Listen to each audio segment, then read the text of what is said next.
The Gloam-Eyed Queen. She who led the Godskin Apostles in their god hunts, even in a time before the Greater Will's influence would crash land in the lands between. But who was this mysterious and purple-eyed queen? The most popular theories to that question are that she is either Ranni or Melina. I'm not too sure that either of them fit that bill, but this video isn't about disproving that. Rather, it's about explaining why I think Marika is the Gloam-Eyed Queen.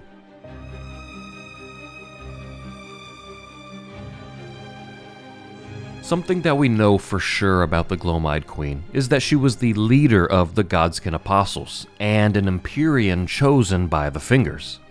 And the Gloam-Eyed Queen being an Empyrean is certainly an interesting revelation for several different reasons, including that the Godskin Apostles are almost certainly in opposition to the Greater Will and their Golden Order.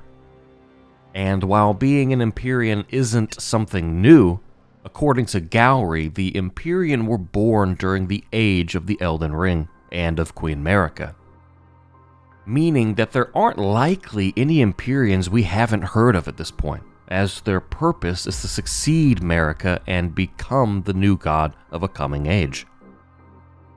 The Empyreans we know of are Ranni, Miquella, Malenia, and Marika. Now, these aren't certainly the only Empyreans to exist, but I do think that it's more likely than not, considering how rare and important Empyreans are. Why wouldn't we know each of them? But that, of course, isn't enough to proclaim that Marika is the Gloam-Eyed Queen, so let's move on to Malekith, who played a large part in the Gloam-Eyed Queen's story. We know that Malekith was a shadowbound beast given to Marika by the Two Fingers because of her Empyrean status. But her sole need of Malekith was to hide destined death away. Which is interesting considering that the Gloam-Eyed Queen and the Godskin served destined death. But I think it is important to make the distinction of what that meant for destined death, as we know it wasn't completely off limits until Malekith bound the blade that harbored its power within his own flesh after the Night of the Black Knives.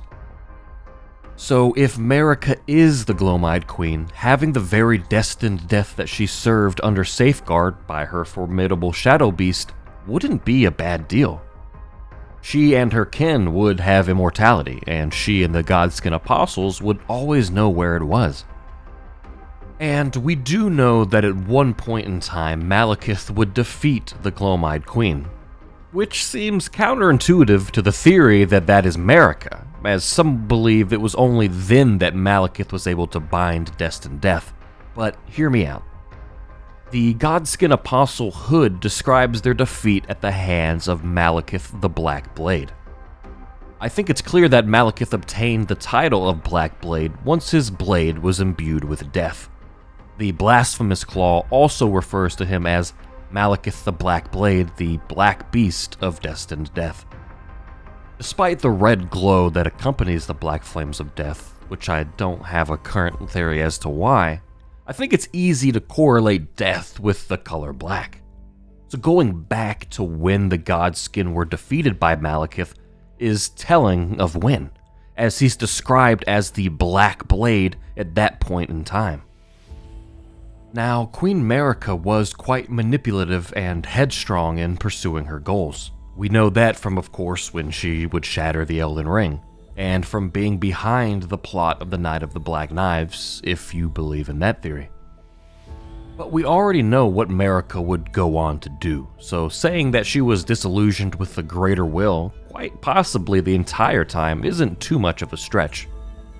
Hiding an identity such as being the Gloam-Eyed Queen isn't out of the realm of possibility. We have to remember that the Gloam-Eyed Queen was in fact chosen by the Two Fingers, the very envoys of the Greater Will.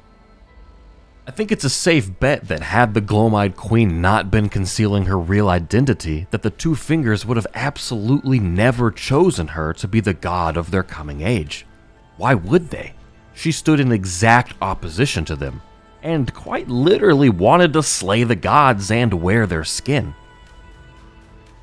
Going back to Malekith and him defeating the Godskin Apostles, I theorized that this likely happened in very close relation to the Night of the Black Knives. Because upon their defeat, the Godskin had the source of their god-slaying black flame power sealed away.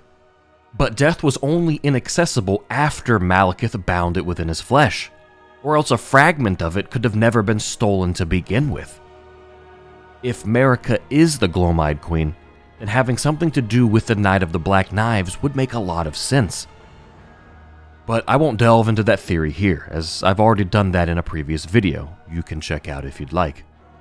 But if Marika was revealed to be the Gloam-Eyed Queen during the unfolding of these events, then Malekith would be duty-bound to go after the Empyrean he was bound to. Which is just how it was to become a shadow-bound beast should their Empyrean turn against the Golden Order. We see a similar situation during Ranni's questline with Blythe becoming the baleful shadow meant to hunt her. SmoughTown actually has a really good and in-depth video about shadow-bound beasts and their duties and whatnot that you should give a watch for more insight on the topic. So to me, it's interesting considering that and looking at the beast eye that Malekith, disguised as Gurranq, gives us to help find Deathroot, as it's described as a claw-marked stone eye. The claw mark, I think, tells us that the eye was clawed out, likely during an altercation. The eye, of course, also has a purple color to it, and is intrinsically linked to death, kind of just like the Gloam-Eyed Queen. This beast eye could be a piece of her that was taken when Malekith defeated her in battle. The eye being stone is kind of curious as well, considering that when you do find Marika within the Erd Tree, she has also become stone, and is missing, you guessed it, one of her eyes. If I had to guess, this is likely when Marika and Radagon became one, as we know that they weren't always one and the same, and the Golden Order needed a means to control her since she was the vessel for the Elden Ring. Something that the Two Fingers tell us they didn't even revoke from her after she shattered the Elden Ring. But she eventually does do just that. A final attempt at undermining and destroying the Greater Will's control over her and the lands between. Which of course still lines up with the goals of the Gloam-Eyed Queen.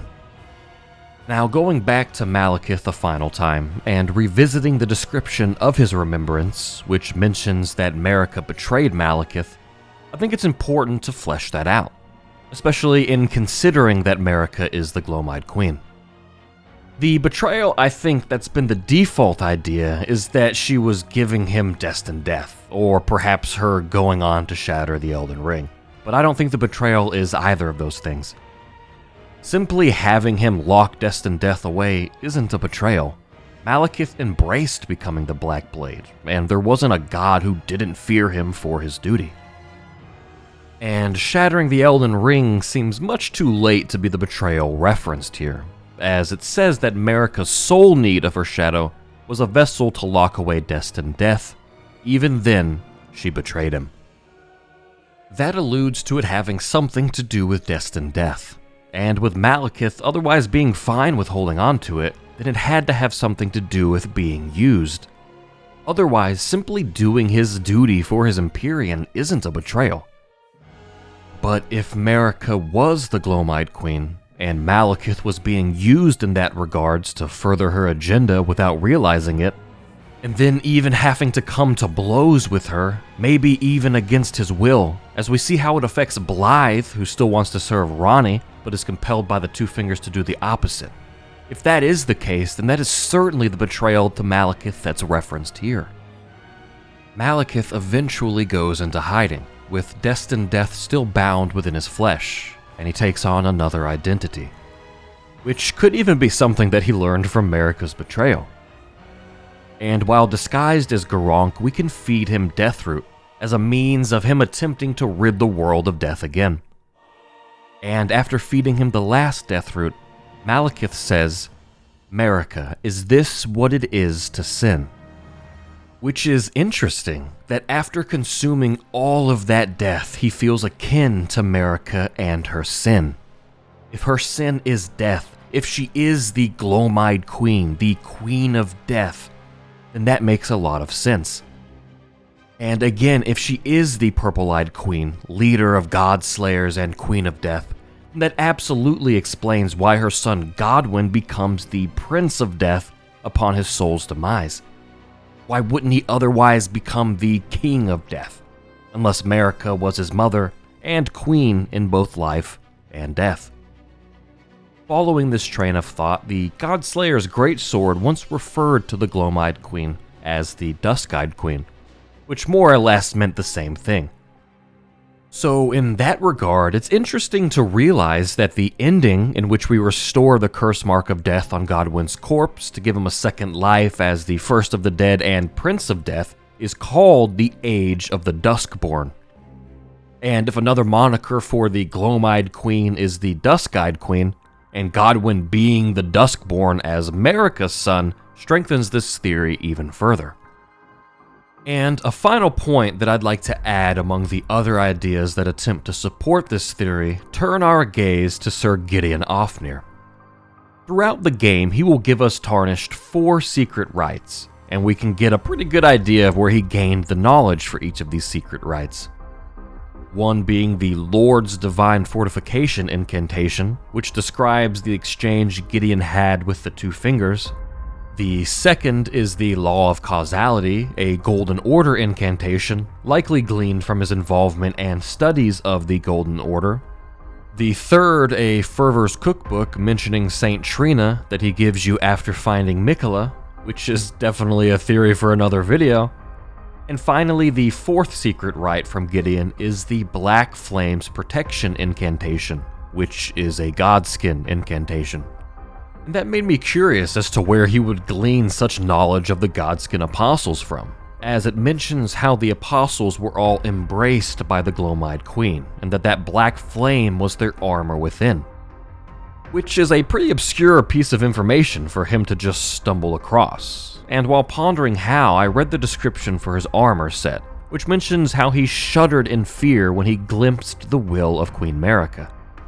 So when considering this theory claiming Marika to be the Gloam-Eyed Queen, Gideon gaining the knowledge of this secret Godskin Apostle incantation after glimpsing the will of Marika, well, that would just be the icing on the cake.